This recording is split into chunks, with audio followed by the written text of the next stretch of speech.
ఈరోజు మనం ట్రాన్స్జెండర్ల గురించి మాట్లాడుకుందాం.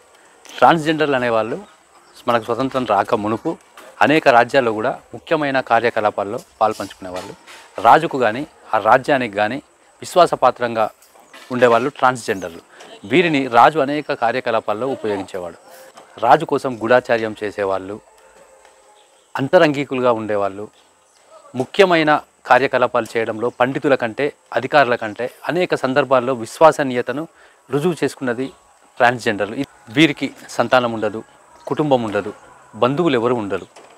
వీరు పిల్లలను కనలేరు కాబట్టి వీరి వల్ల రాజ్యానికి వారసత్వం, రాజ్యాకాంక్ష అనేది వీరిలో ఉండకపోవడం కూడా వీళ్ళకు ప్లస్ పాయింట్. విశ్వాసంగా పనిచేసేవాళ్ళు. ఎందుకంటే వీళ్ళకు సొంత కుటుంబం లేదు, స్వార్థం ఏం లేదు. వీరు ఎక్కడ పనిచేస్తే వారి కోసం ప్రాణాలు ఇచ్చేంతగా విశ్వాసంగా ఉండేవాళ్ళు ట్రాన్స్జెండర్లు. ఇప్పుడు మనం చూస్తూనే ఉంటాం బస్తీల్లో వివాహాది శుభకార్యాల వద్దకు పిలువని అతిథులుగా వీరు వచ్చి అక్కడ నృత్యాలు చేయటం, పాటలు పాడటం, తద్వారా వాళ్ళు ఇచ్చేది తీసుకొని వెళ్ళిపోవడం, లేదా కొన్ని సందర్భాల్లో ఇచ్చే వరకు పాటలు పాడుతూ ఇబ్బందులు పెట్టడం జరుగుతుంది. ఇదంతా ఎందుకంటే వారికి వారు బ్రతికేందుకు వారికి జీవనాధారం ఏమీ లేదు. తప్పనిసరి పరిస్థితుల్లో వాళ్ళు అడుక్కోవాల్సిందే ఉన్నారు. నేడు చూస్తే తెలంగాణ రాష్ట్రం ఏర్పడ్డ తర్వాత ట్రాన్స్జెండర్లకు ఒక శుభవార్తను ఇక్కడి రాష్ట్ర ప్రభుత్వం వినిపించింది. వాళ్ళను ట్రాఫిక్ అసిస్టెంట్లుగా నియమిస్తూ రేవంత్ రెడ్డి గారు కీలకమైన నిర్ణయం తీసుకున్నారు. ఇకపై ట్రాన్స్జెండర్లుగా ఎవరైతే ఉన్నారో వాళ్ళు ఉన్నత చదువులు చదువుకుంటే వారికి చక్కటి భవిష్యత్తు ఉంటుంది. తెలంగాణలోనే కాదు, అనేక చోట్ల అనేక రాష్ట్రాల్లో కూడా వారికి భవిష్యత్తు ఉంటుంది. ట్రాన్స్జెండర్లు సమాజంలో వివక్షకు గురై పాఠశాలల్లో చదువుకోలేక, సమాజంలో తలెత్తుకొని తిరగలేక కుమిలిపోతూ ఎందరో ఆత్మహత్య చేసుకున్న వాళ్ళు ఉన్నారు. వాళ్ళకు వాళ్ళే ఆదరించుకోవడం తప్ప కుటుంబ సభ్యుల నుంచి కూడా వారికి తిరస్కారమే ఎదురైతే ఉంటుంది. ఇది అనేక సందర్భాల్లో మనం చూసాం. ట్రాన్స్జెండర్లు ధైర్యంగా ముందుకొచ్చే రోజులు రావాలి.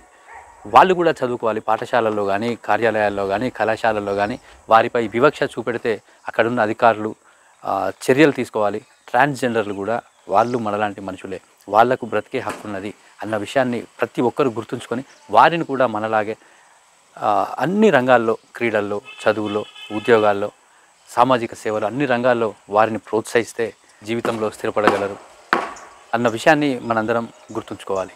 నేను మన దేశంలో వివిధ రాష్ట్రాల్లో ఉన్నత స్థాయిలో, ఉన్నత పదవుల్లో మంచి పేరు సంపాదించుకున్న కొందరు ట్రాన్స్జెండర్ల గురించి నేను మీకు వివరిస్తాను. ఇకపై ఎప్పుడైనా సరే ట్రాన్స్జెండర్లు కనబడితే వారిని ప్రేమగా పలకరించండి.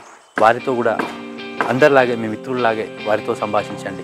వారు మనలో ఒక్కరన్న విషయాన్ని గుర్తుంచుకోండి. ఈమె పేరు పద్మిని ప్రకాష్. బాల్యం నుంచి కుటుంబ తిరస్కారానికి గురైన ఈమె 13 సార్లు చనిపోవాలనుకుంది. చివరికి 2014లో టీవీ యాంకర్గా ఎన్నికైన తొలి ట్రాన్స్జెండర్గా చరిత్ర సృష్టించింది. ఈమె పేరు ప్రీతికా యాషినికే. ట్రాన్స్జెండర్ గుర్తింపు కోసం చట్టపరంగా పోరాడి విజయం సాధించింది. అలాగే తమిళనాడు పోలీస్ అధికారినిగా ఎన్నికైన తొలి ట్రాన్స్జెండర్గా చరిత్ర సృష్టించింది. ఈమె పేరు లక్ష్మీనారాయణ త్రిపాఠి. ఈమె 2007లో అస్తిత్వ అనే స్వచ్ఛంద సంస్థను స్థాపించి ట్రాన్స్జెండర్ల సంక్షేమం కోసం కృషి చేస్తున్నారు. అలాగే ఆసియా పసిఫిక్ నుంచి 2008లో యునైటెడ్ నేషన్లో ప్రతినిధిగా పాల్గొన్నారు. ఈమె పేరు జోయితా మెండర్. 2017లో నార్త్ బెంగాల్ లోక్ అదాలత్ కోర్టుకు జడ్జిగా ఎన్నికైన మొదటి ట్రాన్స్జెండర్గా చరిత్ర సృష్టించింది. ఈమె పేరు నిటాషా బిస్వాస్. మొట్టమొదటి ట్రాన్స్జెండర్ బ్యూటీ క్వీన్గా 2017లో ఎన్నికై చరిత్ర సృష్టించింది. ఈమె పేరు సత్యశ్రీ షర్మిల.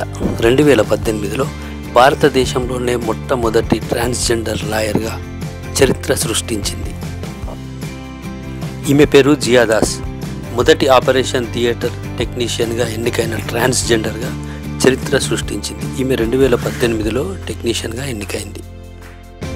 ఈమె పేరు ఎస్తేర్ భారతి. ఈమె భారతదేశంలో ఎన్నికైన తొలి ట్రాన్స్జెండర్ పాస్టర్గా చరిత్ర సృష్టించింది.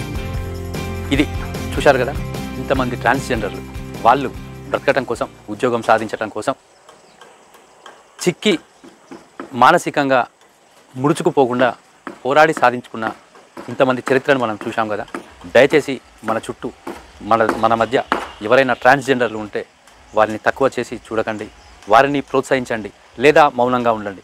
వారి బాటకు దయచేసి అడ్డు కాకండి. మరొక విషయాన్ని ప్రతి ఒక్కరు గుర్తుంచుకోవాలి. 2014లో ట్రాన్స్జెండర్లను థర్డ్ జెండర్లుగా సుప్రీంకోర్టు గుర్తించి తీర్పు ఇవ్వడం కూడా జరిగింది. ఈ విషయాన్ని కూడా దృష్టిలో ఉంచుకొని ఇకపై ఎప్పుడు కూడా వారిని తక్కువ చేసి చూడటం కానీ, చులకన చేయడం కానీ, చెక్క, హిజ్రా లాంటి పదాలను ఉపయోగించి వారిని అవమానపరచడం లాంటి పనులు చేయకుండా వారి దారిలో వారిని ప్రోత్సహిద్దాం. ఇకపై వారికి మరిన్ని పథకాలు, మరిన్ని ఉద్యోగాలు వచ్చేలా కోరుకుందాం. Thank you friends. Thank you.